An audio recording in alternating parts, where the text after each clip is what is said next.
Bonsoir les fans de Red, soyez les bienvenus sur notre chaîne, sur notre blog. Donc les fans de Red, je vous suis vraiment reconnaissant. Donc de rester toujours abonné et d'essayer toujours de partager le lien, de liker. Donc aujourd'hui, kunnafoni kelen m'an bolo dɔrɔn an ka fanu o ye an ka donc coach bɔra ka donc conférence de presse mun kɛ bi an bɛna essayer k'o de kɔni traduit donc inchallah i bɛna ye k'a fɔ intégralité conférence de presse mini fɛn fɛn ye à peu près miniti 21 a ye fɛn fɛn fɔ an b'a essayer k'o bɛɛ kɔni traduit aw ka se ka donc faamuya sɔrɔ a kɔnɔna na mais yani an ka don an ka donc kunnafoni kɔnɔ i bɛna ye k'a fɔ presse de conférence ye fɛn dɔ ye a nafa de ka bon surtout n'i ye club mun kanu parce que ŋunuŋunu kumaw de bɛ se ka fɔ kɛrɛfɛ i tɛ se k'olu ta ba la mais kuma min bɛ bɔ balaba yɛrɛ da n'o ye entraîneur ye n'i bɛ baara kɛ n'a ye a ka ca ala fɛ i b'i ka club dɔn a ka ca ala fɛ i bɛ olu yɛrɛ fana taasira dɔn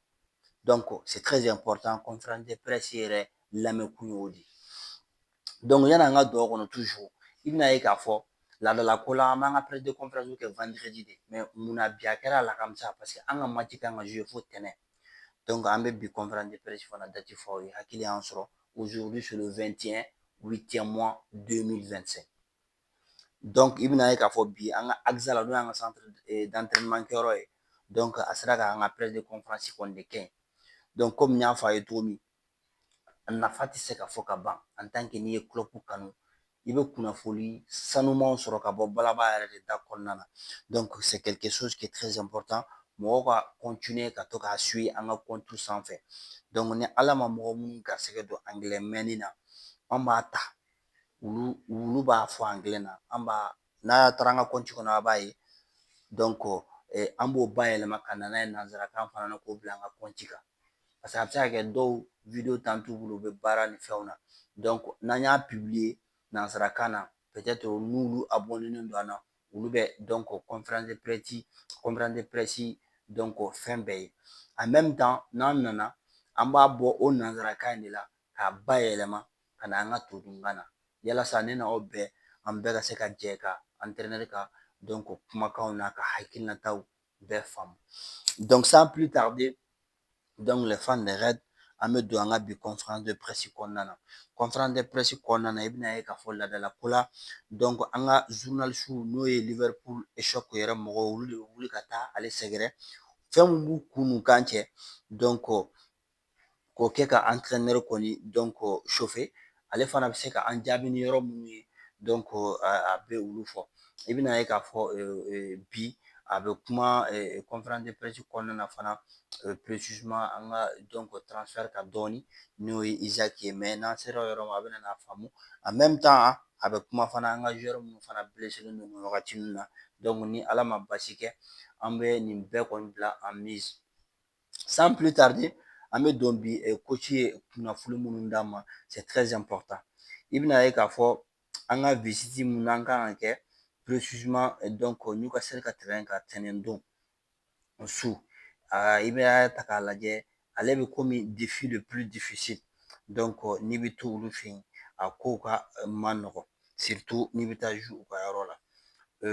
an ka deuxième match n'o ye Liverpool ka deuxième match ye nouvelle campagne kɔnɔna na donc a bɛ kɛ sababu ye k'an bila ka taa James Park kɔnɔna na an bɛ taa Magpies kɔni affronter n'o Eddie Howe n'a ka mɔgɔw ye i bɛna ye k'a fɔ hakili jigin olu yɛrɛ kɔni u ye jɔyɔrɔ 5nan sɔrɔ donc salon Premier League kɔnɔna na o b'a yira k'a fɔ ɲinan u qualifié don ka taa Ligue des Champions hukumu kɔnɔna na o kɔnɔna na fɛn min y'an ka entraîneur n'o ye Arne Slot ye donc an ka voyage mun n'an bɛna taa Tinsaïd donc o kɔnɔna na a ye conférence de presse kɛ AXA bi alamisa donc ɲininkali fɔlɔ-fɔlɔ minnu cɔngora la o ɲininkali ye jumɛn ye c'est à dire que an bɛ se k'an sigi ni jumɛn ye contre tɛnɛndon an bɛ se k'an sigi ni fɛn jumɛn de ye tɛnɛndon Newcastle ka terrain kan a ko ale ka hakilina la i bɛna ye k'a fɔ ko n'i ye ko ta k'a lajɛ Newcastle bɛɛ b'a dɔn c'est à dire que n'i bɛ t'u ka terrain na i bɛ sigi ni fɛn min ye donc a ko n'i y'a ta k'a lajɛ an yɛrɛ n'u ye ɲɔgɔn sɔrɔ salon siɲɛko 3 Donc a y'a yira k'a fɔ ko siɲɛ 2 in bɛɛ kɔnɔna na k'u ka niveau d'intensité fanga tun ka bon ni Liverpool ta ye. A y'o fɔ a ko surtout k'a daminɛ miniti fɔlɔ fo ka taa se miniti 60 ma.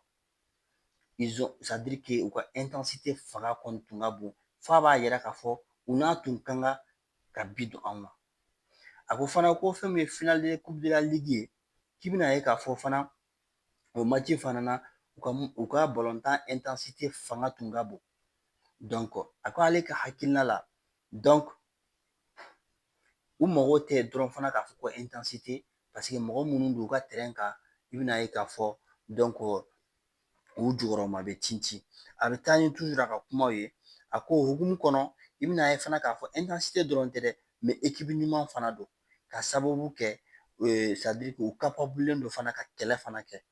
A y'a yira fana k'a fɔ mɔgɔ minnu fana don u fana ils sont à l'aise n'u bɛ ballon fana ta c'est à dire que balontan fana na u bɛ se o fana balontanijɛ fana na u bɛ se o fana na.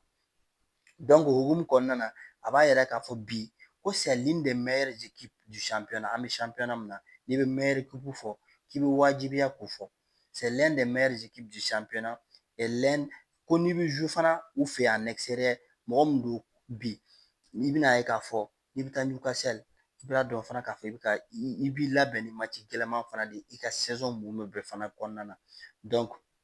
surtout comme vous le dites i bɛna ye k'a fɔ o hukumu kɔnɔna na ɲininkali fɔlɔ minnu kɔni cɔngora la donc a sera ka donc o jaabi minnu di olu dɔw de filɛ nin ye an bɛ taa hali bi ɲɛfɛ o bɛ ɲininkali filanan mun cɔngɔ la o ye ça veut dire que an ka match mun n'an bɛna kɛ contre Newcastle ko de fait que Ryan Gravenberch ale a bɛna na segin que est ce que o bɛna na kɛ sababu ye ka se ka an ka défense lafiya wa donc a bɛ kuma minnu fɔ an bɛ jɛ an bolo lamɛn balaba bɛ kuma ta a b'a yira k'a fɔ k'ale hakili jagabɔ na ka ɲɛ kosɛbɛ a y'a yira fana k'a fɔ ale bɛ Ryan min dɔn Ryan Gravenberch min dɔn salon donc sur le reste le même joueur ça veut dire que ale b'a dɔn salon cogo min n'a tora o niveau in kɔni na ko o bɛ sɔn ka kɛ fɛn ye fɛn mun ko nafaba bɛna k'a la Liverpool bolo a bɛ tila tuguni k'a fɔ ko n'an ye ko yɛrɛ ta k'a da ɲɛ kɔrɔ ko n'i y'an ka deuxième but ta k'a lajɛ an ye deuxième but min encaissé contre Bournemouth k'i bɛna ye k'a fɔ Bournemouth bɔra u ka jɔda la ko fo ka se an ka jɔda la ko mɔgɔ ma sɔrɔ mun sera k'u kale a ko fɛn min y'an ka yɔrɔ n'o ye an ka capitaine Virgil van Dijk fo ka na se Ibu Konate ma ko wajibi de don olu tun kan ka segin k'a sababu kɛ a bɛ komi olu tun bɛ ka jouer 4 contre 2 4 contre 2 donc a bɛ taa ni kuma ye ale ka hakilina la toujours a b'a yira k'a fɔ ko ni an y'an hakili jagabɔ salon fana kan ko à chaque fois donc ni Real bɛ ka jouer ko nin contre attaque ninnu i bɛ taa sɔrɔ a b'a a jɔyɔrɔ la donc a ka absence équipe kɔnɔna na k'i bɛna ye k'a fɔ souvent fɛn ɲuman tɛ a bɛ taa ɲɛfɛ mais a b'a yira k'a fɔ an ka o match contre Bournemouth mɔgɔ minnu tun bɛ k'ale nɔrɔ labila ko a caman purement offensif de don donc ça veut dire que u bɛ se ka a rôle jouer mais mɔgɔ minnu kɔni don c'est des joueurs qui sont purement offensifs donc a ko o bɛ na ni gɛlɛya ye souvent wagati kɔnɔna na mais a ye misaliya ta toujours a ko ce n'était pas ko nin t'a siɲɛ fɔlɔ ye donc an ka nin poste important ninnu donc i bɛna ye k'a fɔ mankan bɛ sɔrɔ yen c'est à dire que majɛw bɛ sɔrɔ a yɔrɔ la surtout souvent ni mɔgɔ mun bilalen don donc a poste ninnu kɔnɔna na donc les fans de Red toujours an bɛ taa ni balaba ka donc kumakanw ye o kɔnɔna na fana ɲininkali wɛrɛ mun bɛ cɔngɔ la o ye ça veut dire que sur le fait a bɛ fɔ fɛn ma de fait que an ye temps sɔrɔ komi fo lundi quoi donc de fait que temps b'an bolo ka se ka entraînement kɛ joueurs ni ɲɔgɔn cɛ donc o bɛ se ka na ni mun de ye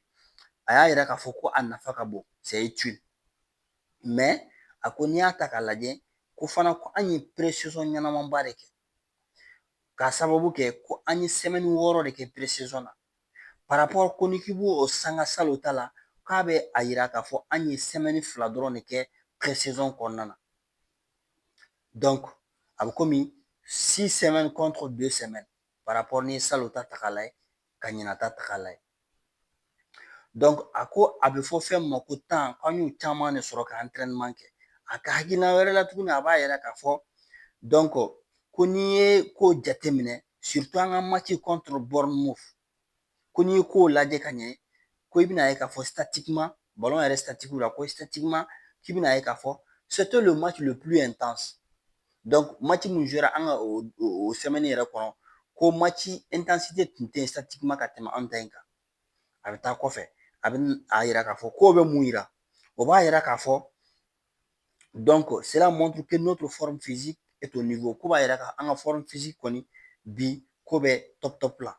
au niveau c'est à dire que laɲiniw yɛrɛ ye mun ye maintenant ka taa Newcastle a b'a yira k'a fɔ ko o ye fɛn ye u b'a yira k'a fɔ an labɛnnen don ka sababu kɛ a jɛlen don komi tori tɛ kɛ an ye pré-saison ɲɛnama de kɛ a bɛ taa n'a ka kuma ye a ko ko a ye composition a ye falen dɔ k'u la k'o ye wajibi de ye ko n'i y'o fana jateminɛ k'a lajɛ ko à chaque fois i bɛna ye k'a fɔ a bɛ fɔ fɛn min ma ko bonne connexion entre joueurs dɔw ni ɲɔgɔn cɛ que ça soit en ligne a bɛ tila tuguni ka taa ɲɛfɛ k'olu bɛɛ ye donc fɛn ɲuman de ye a ye misaliya ta ko n'i y'an ka match ta k'a lajɛ contre Bilbao ko c'était correct i m'a faamu voire bon contre Crystal Palace fo kana se Bournemouth ma ɲininkali wɛrɛ min bɛ cɔngɔ la o ye jumɛn ye tuguni ko sur le fait d'avoir du temps prolongé pour s'entraîner avec les joueurs entre les matchs. Donc je pense que n bɔra k'o de répondu sisan voilà donc a bɛ hakɛto dɔɔni voilà ɲininkali wɛrɛ min cɔngɔra la o ye tout simplement maintenant sur les remplacements qu'il a effectué cette saison a bɛna ye k'a fɔ an ka dongo match surtout ni y'an ka match yɛrɛ ta k'a lajɛ contre Crystal Palace nin kuma kelen in fɔra contre Bournemouth fana nin kuma kelen de fɔra mais an k'a ka donc jaabi lamɛn n'o ye balaba yɛrɛ ta ye a ko la plupart des changements plupart caman ko i bɛna ye k'a fɔ j'apporte au jeu sont liés à la forme physique c'est-à-dire que a bɛ fɛ k'a yira an na yan dɔrɔn ale bɛ changement minnu kɛ ale b'a kɛ en fonction joueur minnu b'u sen kan surtout physiquement donc et aux joueurs indisponibles pendant toute la pré-saison donc a b'a yira fana a ye misaliya ta a ko n'i ye Igo Ekitike ta k'a lajɛ ale y'a labɔ siɲɛ 2 ko parce que a bɔra Bundesliga la n'o ye Allemand ka championnat tɔgɔ ye ka na Premier League de la donc k'i bɛna ye k'a fɔ an ka pré-saison partie fɔlɔ ko o si ma k'a ɲɛna donc ale ka baara ye jumɛn ye k'i sinsin toujours o ka se ka forme sɔrɔ an ka prochain match la fo kana se semaine wɛrɛw ma fo kana se kalo wɛrɛw ma donc a ko o kelen fana o de bɛ Alexis Mac Allister kan k'i bɛna ye k'a fɔ qui n'a pas encore pu être titulaire ko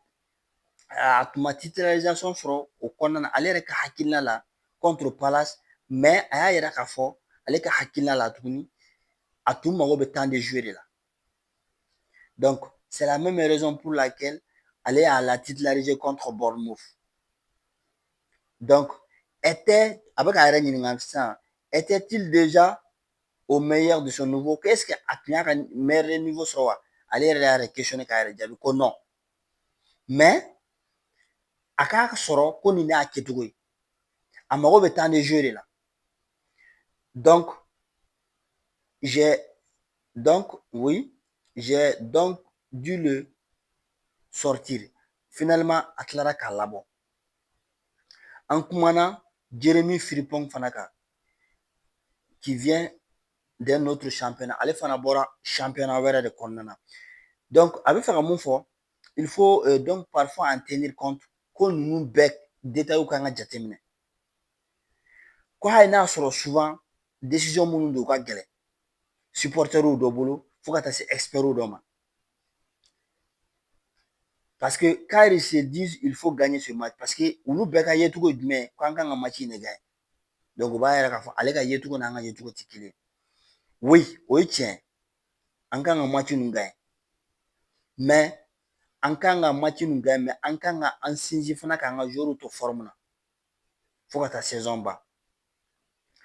A bɛ taa ɲɛfɛ, a b'a yira k'a fɔ on a des joueurs sur le banc. Joueurs dɔ fana bɛ pan kan. Olu fana ye joueurs ɲumanw de ye. Donc olu fana, oui, aussi bon que ceux qui sont titulaires. Donc il faut utiliser son effectif. Donc a bɛ fɛ k'a yira k'a fɔ minnu fana bɛ pan na ale tɛ ɲinɛ olu kɔ. Donc a b'a ka effectif fana de donc utiliser en fonction de ça. Je vois ça comme une coïncidence. Komi ale b'a bila coïncidence de kɔnɔ ko à chaque fois on encaisse des buts i bɛna ye k'a fɔ en fonction n'an ye yɛlɛmaw de kɛ n'o ye remplacement ye. A ko mais ale bɛ se ka kuma min fɔ dɔrɔn ka détracteurs jaabi yan ko mais l'avenir nous dira. O ye tɛ bi ye ko sini donc o fana ye kuma wɛrɛ ye. N'a y'a sɔrɔ ale jalaki don ou n'a jo don. Donc nous dira si j'ai raison ou tort. Mais côté dɔ fɛ, on a aussi marqué un but. Ko mais mɔgɔw kana ɲina côté dɔ fɛ an ye but don. Après an ye remplacement kɛ. Deux soit dit en passant. Donc k'a bɛ ninnu fɔ. Federico Chiesa ta la ani Mo Salah. An bɛ continuer toujours ni balaba ka donc kunnafoni ye. L'intégralité an b'a bɛɛ d'an ma tutukan na bakurubadi la yalasa aw ni ne bɛɛ ka se k'a faamu entraîneur ye kuma min fɔ. A bɛ taa ɲɛfɛ ɲininkali dɔ ye Newcastle ye. A ko a bɛ se ka kuma jumɛn fɔ Newcastle kan? A ko ale ka hakilina la bon journaliste ye question min fɔ n'a y'a sɔrɔ ko Newcastle bɛ gɛlɛya kɔnɔ quoi. A ko ale ka hakilina la ko ale m'a ye ko n'u bɛ gɛlɛya kɔnɔ. Ko parce que n'i y'a ta k'a lajɛ k'u ye saison daminɛ ɲɛnama de kɛ contre Aston Villa. Ko match ɲumanba de tun don. Ale ka hakilina wɛrɛ la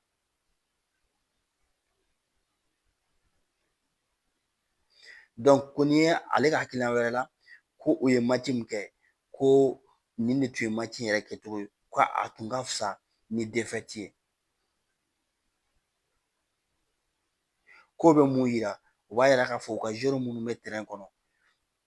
ko supporters dɔrɔn tɛ mais joueurs minnu yɛrɛ bɛ terrain kɔnɔ olu fana bɛ u ka donc u jɔyɔrɔ de fa. Mais ambiance fana b'a tɔ de dafa. A ko komi a ye misaliya ta komi Liverpool bɛ cogo min. Anw degelen don ninnu na à certains environnements nin yɔrɔ ninnu na. Mais a b'a fɔ ko James Park n'o ye Newcastle ka terrain ye ko n'ale hakili b'a la saison tɛmɛnen ko c'était un match en soirée ko a tun fɛ ko sufɛla de don ko ambiance tun kɔ tɛ ka tigɛ. A bɛ taa toujours ni o kuma ye.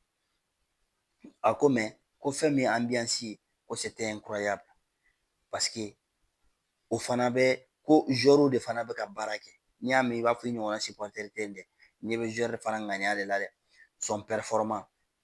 contribue à l'ambiance ko donc o bɛɛ fana bɛ dɔ de fara ambiance diya tɔ kan. O n'a intensité ani donc qualité fana bɛ qualité minnu fana bɛ joueurs la o match in kɔnɔna na. Donc a k'o de ye défi ye. Le défi c'est aussi de jouer dans un stade où les supporters seront là. Donc défi dɔ fana ye jumɛn ye? An b'a bila an kunna k'a fɔ an bɛna taa jouer yɔrɔ min supporters fana de bɛ yen. C'est à dire que supporters yɛrɛ de fana bɛ yen. O fana i bɛna ye k'a fɔ o bɛɛ b'u dɛmɛ à domicile. A bɛ se ka kuma min fɔ je peux vous parler de nous. Ale bɛ se ka kuma anw de kan. A ko lors des 15 à 20 dernières minutes en fil ko c'est à dire que ni match bɛ fɛ ka kuncɛ ka se miniti 15 miniti 20 ma n'i bɛ ka jouer en fil. Ce n'était pas un hasard k'o tɛ hasard ye dɛ. Si nous avons marqué 2 buts. Donc ko n'i y'a ye an ye 2 buts don k'a ma kɛ hasard ye dɛ. K'a sababu kɛ ko supporters u b'an jukɔrɔma tintin de. U b'an jukɔrɔma tintin de. Mais si vous n'avez que des supporters et pas des joueurs ko hali n'a sɔrɔ supporters de b'i bolo ni joueurs fana t'i bolo dun. Donc vous pouvez oublier k'i bɛ se ka ɲina. Il faut surtout se préparer fɛn mun kɔni don k'i kan k'i labɛn de à leur milieu de terrain. Donc o y'u ka milieu de terrain an'u ka dernière ligne fo kana se u ka 3 attaquants ma comme hali n'a y'a sɔrɔ je n'en suis pas sûr ko hali n'a y'a sɔrɔ voilà Isaac ta yɔrɔ filɛ ko an'u ka attaquant 3 attaques en ligne a bɛ kuma kɔkari ko hali n'a y'a sɔrɔ ale kɔni dalen t'a la k'a fɔ ni Alexandre Isaac bɛ ye kɛnɛ kan. Donc Isaac ne jouera pas d'après ko ale ye kunnafoni minnu kɔni ye ale ye fɛn minnu ye bɔlɔlɔw sanfɛ médiaw kɔnɔna na n'o ye kunnafoniw ye. Donc a y'a yira fana k'a fɔ ko a kumana Anthony Gordon kan k'o bɛ jouer comme 9. Elanga k'o bɛ ka jouer comme quoi ailier droit fo kana se Barnes ma comme latéral gauche. Jacob Murphy ne joue même pas ko a ma d'a la n'o bɛ jouer. Donc lui qui a été très bon ko n'i y'a ta k'a lajɛ k'o ye match ɲuman de kɛ anw contre la siɲɛ 2 saison tɛmɛnen. Donc ko Premier League de don. Nous avons tous d'options ko c'est à dire que option b'an bɛɛ bolo option caman b'an bɛɛ bolo donc o kɔnɔna na. I bɛna ye fana k'a fɔ u bɛ ɲininkali wɛrɛ mun kɛ o la o ye jumɛn ye ko n'a y'a sɔrɔ il a été surpris par certains critiques après le match contre Bournemouth. Ko a bɛ se ka mun fɔ an ka match bannen contre Bournemouth c'est à dire critique ye komi genre jugement nasugu dɔ bɛ c'est à dire que a hakilinata kɛra jumɛn ye a bɛ taa ɲɛfɛ a b'o fana donc a b'o fana yira an na vous m'excusez fana nana dɔɔnin donc a ma nɔgɔn souvent donc vous m'excusez donnez-moi juste une minute a ka jan mɛ an b'a bɛɛ taga d'aw ye yalasa donc mɔgɔ kana taa suguba kumaw kɔni fɔ aw ye voilà donc an bɛ na o yɔrɔ la ko contre Bournemouth critique minnu kɛra après le match a bɛ se ka mun fɔ a ko bien sûr ko cela est en rapport avec la barre que nous sommes fixés ko ale bɛ parce que i bɛ taa sɔrɔ i bɛna ye k'a fɔ tout grand club i bɛ taa sɔrɔ objectif dɔ de b'i bolo donc a ko ça fait partie ale c'est à dire que ale sɔnna o critique ninnu ma quoi a sɔnna o critique ninnu ma nous étions parfois trop ouverts ko parce que n'i y'a ta k'a lajɛ an ka match contre Bournemouth tiɲɛna ko an tun kɛ mɛ ka donc espace bila trop a ko surtout n'i ye premier but ta k'a lajɛ ale ka hakilina la c'était surtout dû à la malchance ko mais ale b'a bila fana garisɛgɛ tanya fana kɔnɔ nous avons perdu le ballon à un endroit où nous n'aurions pas dû le perdre ko parce que n'i y'a ta k'a lajɛ an ye ballon perdu yɔrɔ min o tun tɛ ballon perdu yɔrɔ ye et ensuite nous étions à 3 contre 3 ko n'i y'a ta tuguni k'a lajɛ de fait que ballon perdira a man ka perdu yɔrɔ min komi an tun bɛ ka jouer 3 contre 3 et ce qui n'est pas généralement pas un problème o ye fɛn ye fɛn min man ka kɛ kɔlɔlɔ ye mais nous étions désavantagés par rapport à notre adversaire ko mais malgré an tun bɛ ka jouer 3 contre o yɔrɔ la 3 contre 3 ko mais k'u y'an devancer deuxième but fana a k'o fana tun jɛlen don c'était trop ouvert donc 3 milieux de terrain sont dans la surface donc milieu de terrain 3 olu taar'u yɛrɛ sɔrɔ an ka surface kɔnɔna na donc comme nous venons de dire komi a seginna kuma in kan sisan ni Riyan bɛ yen c'est trop ouvert donc je suis d'accord donc ni Riyan bɛ yen a bɛ fɛ k'a yira k'a fɔ donc nin tɛ se ka kɛ mais si nous avons marqué le 3-2 c'est aussi grâce à l'un de nos milieux de terrain a ko mais ko n'i y'a ye an fana sera ka tila ka match in kɛ fo 3 ni 2 ye k'o fana sababu bɔra an ka milieu dɔ de la donc yen a bɛ Curtis Jones de tɔgɔ fɔ a ko Curtis Jones a sababuya bɔr'o de la an sera ka 3e but sɔrɔ ko k'a sababu kɛ o de donna olu fana ka surface kɔnɔna na ka se ka kow kɔni ɲagami donc gardien bolo i bɛna ye k'a fɔ o ballon in a bɛ fɔ mun ma ko retombé o de nana bɛn Federico Chiesa sen kan donc c'est notre nature k'o fana ye anw taalan dɔ de ye a bɛ komi n'i ko donc don o don n'i wulila i bɛ ji min a bɛ taa tuguni ni o kuma kelen ye mais il nous faut trouver le juste équilibre a ko mais Liverpool mago bɛ fɛn min na bi o ye équilibre ye ka se ka fɛn dɔ donc éviter k'an yɛrɛ exposer donc a bɛ kuma équilibre kan toujours a ko équilibre n'i y'a ta k'a lajɛ Real y'o maîtriser